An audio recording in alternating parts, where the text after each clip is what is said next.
Today I have come up to Redditch near Birmingham to try roller derby. I'm here with the City Central Rollergirls and I'm going to join in with one of their practices. I'm all kitted up. Here are my roller skates and lots of protection. Here you go, see my knee pads.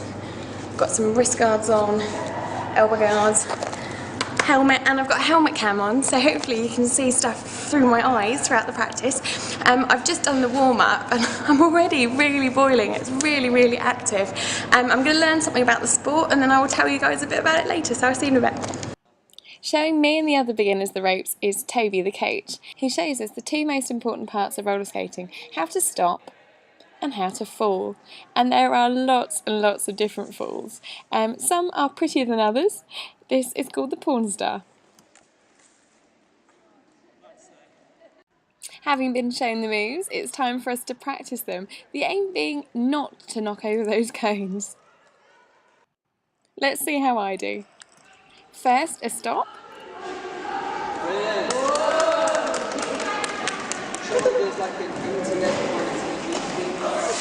And then a fall.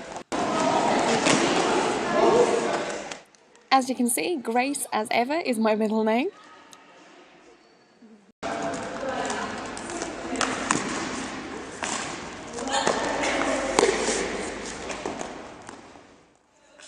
I'd actually been really worried about getting onto roller skates. It's something I haven't done since I was 8, and I genuinely thought I was going to spend the whole session sitting on my bum. So I was actually quite pleased at how easy I found the actual skating. It was really good fun and just made me feel like a complete big kid again.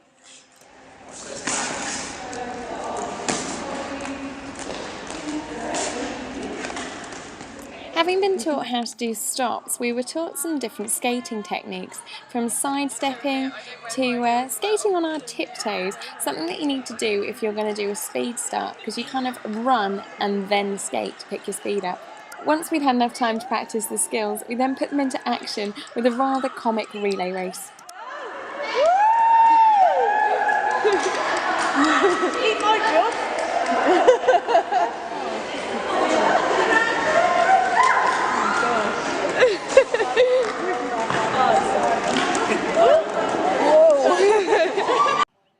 During the 2-hour training session, we learnt lots of various skills that we'll need when we actually come to playing roller derby, including using other players. At the end of the video, I'll show you a jam, and this will make a little bit more sense, but when you roller derby, you actually come into contact with a lot of your team's players and use them for different reasons, so touching and pushing other team members is a really vital skill.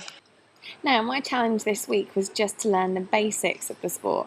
Here are the Central City Rollergirls in action, and as you can see, they're pretty good on their skates. I will be doing another roller derby challenge, and what I plan to do is to take part in a jam. As you'll see in a second, roller derby is a contact sport that involves speed skating. The jammer, who's the girl with the star on her head, in this case it's Charly, who's the girl who actually set me the challenge, has the aim of skating past as many members of the opposing team as possible in up to 2 minutes. Now, a jam is a 2-minute session, and a series of jams make up a bout, so like a match. Now, Charly's aim is to skate past as many of the opposing team's blockers as possible, and the blockers obviously have to block her and stop her coming past. Now, her team's blockers can help her round the pack, so they can sort of flick her forwards and obviously block the opposing team's jammer, so that she can get as many points as possible for passing as many of the opposing team as possible in up to 2 minutes. If she's the lead jammer, so if she's the first one out of the pack, then she gets control of the jam, so she can decide when it finishes. To decide to finish, she will put both her hands on her hips, and that's the end of the jam, and she can do that anyway up to 2 minutes. If she doesn't do it, then at the end of the 2 minutes, the jam's finished, and they tally up the points of each of the jammers have collected. As I mentioned before, it is a contact sport, so it can get pretty vicious trying to get around the opposing blockers, which is why we needed to learn how to fall. But I am really looking forward to putting my skating skills into action in a jam in my next roller derby challenge. So thank you, Charly, for setting me the challenge, and hopefully I should be back on skates very soon.